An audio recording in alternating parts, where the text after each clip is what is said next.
teman-teman semua, kembali lagi dengan aku. Nah, di video kali ini aku bakalan membahas tentang soal wawancara, tapi sebelum ke videonya, jangan lupa di like, comment, subscribe, dan nyalakan lonceng notifikasinya, supaya kalian gak ketinggalan video terbaru dari aku. Oke, langsung aja kita baca ke soal nomor 1. Bagaimana pendapat Anda seandainya Anda menerima sebuah tugas yang tidak sesuai dengan prinsip Anda dan juga melanggar aturan yang berlaku? Kita baca optionnya dulu. A. Mengungkapkan dan mendiskusikan pikiran dan perasaan itu dengan pimpinan. B. Memendam perasaan negatif yang muncul agar tidak mengganggu pelaksanaan tugas. C. Mengalihkan perasaan, pikiran, dan perhatian pada hal lain yang bermanfaat. D. Mengungkapkan pikiran dan perasaan pada orang terdekat yang ada di lingkungan kerja. Oke teman-teman, kita eliminasi dulu ya yang nilainya paling rendah. Paling rendah itu adalah yang B, teman-teman. Memendam perasaan negatif yang muncul tidak mengganggu pelaksanaan tugas. Ini poinnya 1 ya. Kemudian poin 2-nya itu adalah yang C, mengalihkan perasaan, teman-teman. Kenapa aku eliminasi opsi B dan C itu? Karena dia tidak solutif, teman-teman. Nah, di sini kan dia mendapatkan sebuah tugas yang melanggar aturan yang berlaku. Jadi sikapnya harus seperti apa? Nah, sedangkan opsi B dan C itu tidak bersifat solutif ya. Jadi saat kita mendapatkan tugas yang tidak sesuai dengan prinsip dan juga melanggar aturan, maka tindakan yang tepat untuk menunjukkan integritas dan profesionalisme dalam bekerja adalah dengan mengkomunikasikan kepada atasan, teman-teman. Seperti itu. Makanya di sini poin tertinggi itu adalah yang A ya. Karena kalau misalnya ada kendala, kita harus komunikasikan kepada pimpinan. Nah, untuk opsi D itu poinnya 3, teman-teman. Kenapa? Karena tidak sesuai dengan sasaran ya, kalau kita hanya mengkomunikasikannya ke rekan kerja saja. Karena yang memberikan tugas itu adalah pimpinan, teman-teman. Makanya di sini poin tertinggi itu adalah yang opsi A. Lanjut ke soal nomor 2. Oke teman-teman, lanjut ya ke soal nomor 2. Kita baca bareng-bareng. Atasan di perusahaan Anda berencana memberikan dana hibah pada para pegawainya. Atasan menginginkan dana hibah tersebut bisa dimanfaatkan untuk kepentingan meningkatkan kompetensi kerja. Sementara di perusahaan Anda bekerja sebagai tenaga pemasaran. Jika Anda mendapatkan dana hibah tersebut, Anda akan memanfaatkannya untuk apa? Nah, jadi posisi kita itu sebagai tenaga pemasaran atau marketing, teman-teman. Kita baca dulu opsinya. A. Anda akan mengikuti seminar yang bertemakan dunia kewirausahaan. B. Anda akan mengikuti pelatihan dari berbagai disiplin ilmu. C. Anda akan mengikuti berbagai pelatihan mengenai public speaking. D. Anda akan membeli banyak buku yang berkaitan dengan teknik bernegosiasi. Oke teman-teman, nah kita di sini sebagai tenaga pemasaran atau marketing. Nah, maka kita memerlukan kemampuan berkomunikasi yang baik ya. Untuk apa tujuannya? Untuk menarik pelanggan, teman-teman. Nah, jadi di sini public speaking kita harus bagus. Nah, jadi pelatihan apa yang harus diikuti sesuai dengan profesi kita, yaitu sebagai marketing adalah mengikuti pelatihan mengenai public speaking, teman-teman. Nah, ini poin tertingginya adalah poin 4. Kemudian poin satunya itu adalah yang D ya, nggak masuk. Kemudian poin 2 itu adalah yang A dan poin 3-nya itu adalah yang B. Ingat ya teman-teman, di sini kita sebagai seorang marketing ya, sebagai seorang tenaga pemasaran, jadi kita harus ahli dalam public speaking supaya pelanggan tertarik dengan produk kita, seperti itu.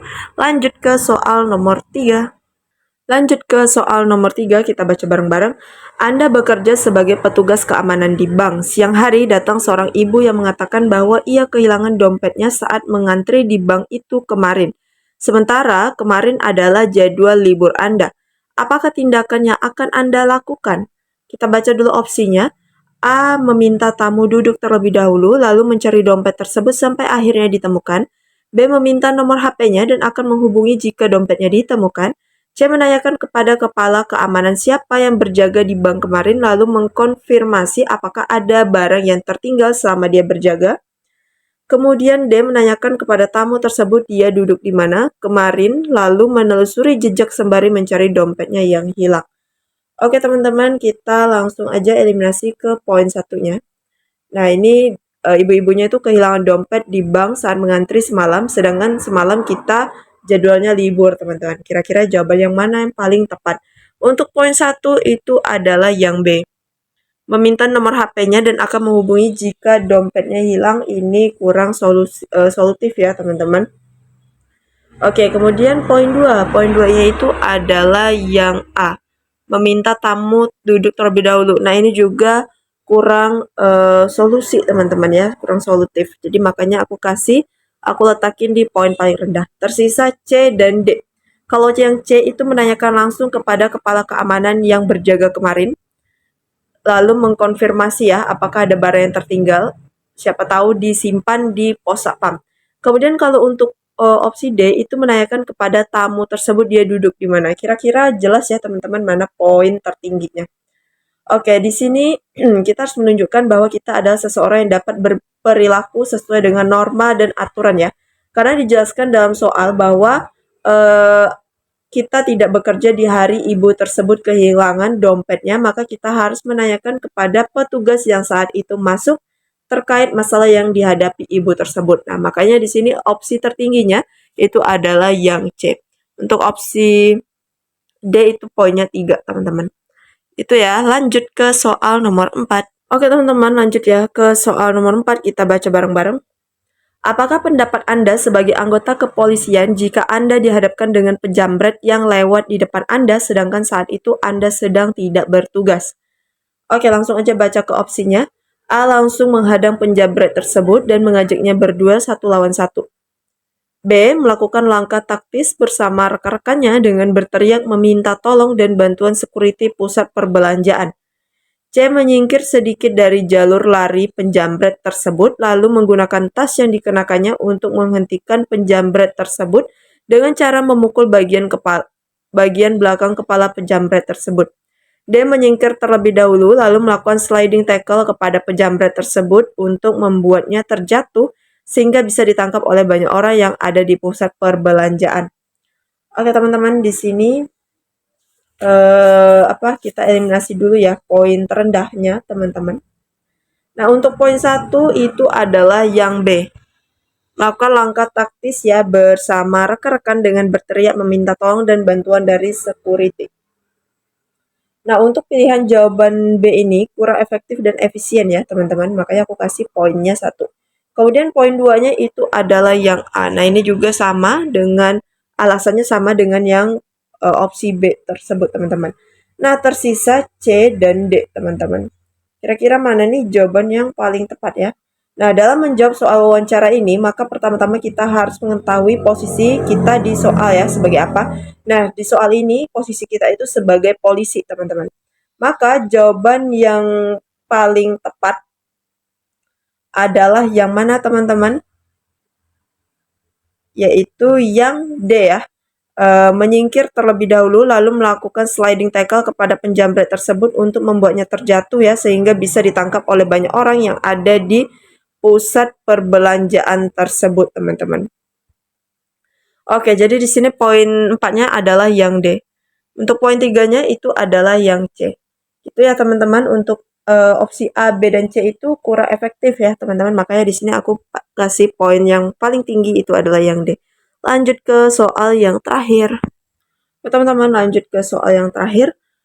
Anda adalah seorang polisi, tiba-tiba Anda melihat banyak orang berhamburan karena terjadi ledakan dari sebuah rumah makan di pinggir jalan dan langsung mengakibatkan kepulan asap dan mulai membakar rumah makan tersebut. Lihat hal tersebut, hal apakah yang akan Anda lakukan? Kita baca opsinya dulu. A. Mencoba menghampiri rumah makan tersebut dan mencoba menolong korban ledakan sebisa mungkin. B. Menghubungi rekan kerja Anda sesama polisi agar mengirimkan bantuan secepatnya dengan membawa serta Densus 88. C. Segera menghubungi petugas pemadam kebakaran untuk menuju lokasi kejadian. D. Langsung menghampiri rumah makan tersebut dan mengatur para warga sekitar untuk membantu jika ada korban dan mencoba memadamkan api. Nah, kita eliminasi dulu poin terendah, yaitu poin 1 adalah yang B. Ya, kenapa aku pilih jawabannya B itu poinnya 1, teman-teman? Karena tidak efektif dan efisien ya. Karena kalau jika menunggu petugas ditakutkan ada korban yang tidak bisa terselamatkan. Nah, poin 1-nya itu B, poin 2-nya adalah yang C. Segera menghubungi petugas pemadam kebakaran ya. Nah, B dan C itu makanya aku kasih poin 2 karena dia di sini konteksnya menunggu petugas yang lain ya teman-teman. Nah, tersisa A dan D nih, kira-kira mana jawaban yang paling tepat? Nah, karena kita sudah berada di lokasi kejadian ya, maka tindakan yang efektif dan efisien serta menunjukkan kepedulian itu adalah yang D, teman-teman. Nah, yang D ini poinnya adalah ya 4 ya, teman-teman. Langsung menghampiri rumah makan tersebut dan mengatur para warga sekitar untuk membantu jika ada korban dan mencoba memadamkan api. Nah, kemudian kalau untuk poin 3-nya itu adalah yang A. Kenapa, teman-teman? Pilihan jawaban A ini juga kurang efektif karena kita tidak meminta bantuan kepada warga sekitar dan tidak realistis jika kita mencoba menolong sendirian ya, teman-teman. Bisa-bisa kita yang kebakar ini. Nah, jadi di sini nomor 5, soal yang terakhir ini pilihan yang opsi tertingginya itu adalah yang D. Oke teman-teman, sekian dulu soal P3K dari aku. Semoga membantu persiapan kalian untuk tahun ini. Dan untuk bergabung ke tryout Sobat P3K, caranya gimana? Udah aku cantumin linknya di description box aku, jadi kalian cek aja di sana. Kemudian untuk pemesanan ebook P3K Bidan, udah ada teman-teman caranya. Kalian bisa pesan melalui nomor WA yang udah aku cantumin di description box aku juga. Dan sekian dari aku, terima kasih banget buat kalian yang udah nonton, terlebih terkurang aku mohon maaf, see you next video, bye bye.